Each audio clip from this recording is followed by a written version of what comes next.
కోస్తాంధ్ర, తెలంగాణతో పాటు పలు దక్షిణ భారత రాష్ట్రాల్లో భారీ నుంచి అతి భారీ వర్షాలు కురిసే అవకాశం ఉందని భారత వాతావరణ శాఖ హెచ్చరించింది. వాయువ్య బంగాళాఖాతంలో కేంద్రీకృతమైన అల్పపీడనం మరింత బలపడి వాయుగుండంగా మారనుందని, తీర ప్రాంత ప్రజలు అప్రమత్తంగా ఉండాలని సూచించింది.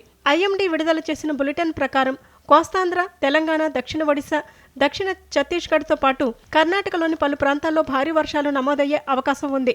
ఇదే సమయంలో కొంకణ్, గోవా, మహారాష్ట్రలోని ఘాట్ ప్రాంతాలు, కోస్తా కర్ణాటకలో సెప్టెంబర్ 7 వరకు అతి భారీ వర్షాలు కొనసాగుతాయని వాతావరణ శాఖ అధికారులు తెలిపారు.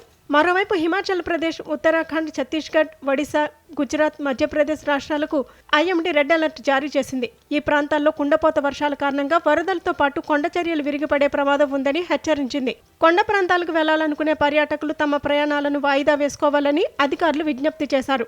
ఇటు ఢిల్లీలోనూ భారీ వర్షాలు కురుస్తున్నాయి. గత కొన్ని రోజులుగా కురుస్తున్న వానలకు యమునా నది ప్రమాదకర స్థాయిని దాటి ప్రవహిస్తోంది. నది నీటి మట్టం 207 మీటర్ల మార్కును దాటడంతో ఢిల్లీ, ఎన్సీఆర్ ప్రాంతాలకు ఆరెంజ్, ఎల్లో అలర్ట్లు జారీ చేశారు. వరదల కారణంగా ట్రాఫిక్ జామ్లు, విమాన సర్వీసులకు అంతరాయం ఏర్పడి జనజీవనం స్తంభించింది.